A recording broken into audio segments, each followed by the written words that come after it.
ఏది అయినా ట్రై చెయ్యి ఆచి చికెన్ మసాలా. ఆచి chicken masala. Summer heat next లెవెల్కి చేరింది. బయటికి వచ్చారా మాడు పగిలిపోద్ది అంటూ డేంజర్ బెల్స్ మోగిస్తున్నాడు సూర్యుడు. ఎండల ధాటికి తెలుగు రాష్ట్రాలు నిప్పుల కొలిమిలా మారిపోతున్నాయి. చాలా ప్రాంతాల్లో రాళ్ళు పగిలిపోయే ఎండలు ప్రజల్ని బెంబేలెత్తిస్తూ ఉన్నాయి. పెరుగుతున్న ఉష్ణోగ్రతలు, తీవ్రమైన ఉక్కపోతతో ప్రజలు నరకం చూస్తున్నారు. రానున్న వారం రోజుల పాటు ఇలానే ఉంటుందని అధికారులు హెచ్చరిస్తున్నారు. ప్రజలు అత్యవసరమైతే తప్ప ఇళ్ల నుంచి బయటికి రావద్దని చెప్తున్నారు. తీవ్రమైన ఎండలతో తెలంగాణ అల్లాడుతోంది. రానున్న 3 రోజులు తెలంగాణలో హీట్ వేవ్ ఎలా ఉండబోతోందో చూద్దాం.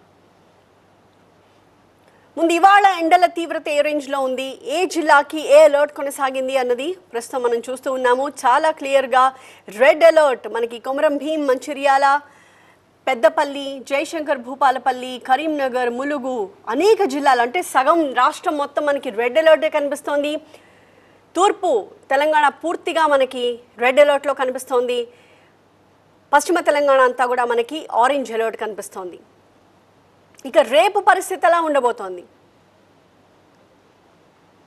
రైట్, స్క్రీన్ మీద రేపటికి సంబంధించిన అధికారులు ఇచ్చిన అలర్ట్ ఏంటి అన్నది మనం గమనిస్తూ ఉన్నాము. ఇది కూడా ఇవాల్టి లాగానే మనకి కనిపిస్తోంది.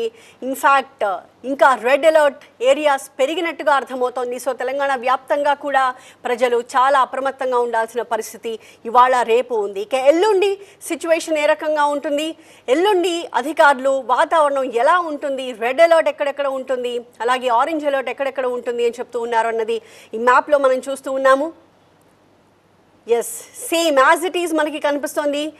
కాకపోతే ఒక 2 జిల్లాల్లో మాత్రం మనకి యాదాద్రి భువనగిరితో పాటుగా సిద్దిపేట జిల్లాకి, అలాగే రాజన్న సిరిసిల్ల జిల్లాలో కూడా మనకి రెడ్ అలర్ట్ నుంచి ఆరెంజ్ అలర్ట్కి షిఫ్ట్ అయినట్టు పరిస్థితి కనిపిస్తోంది.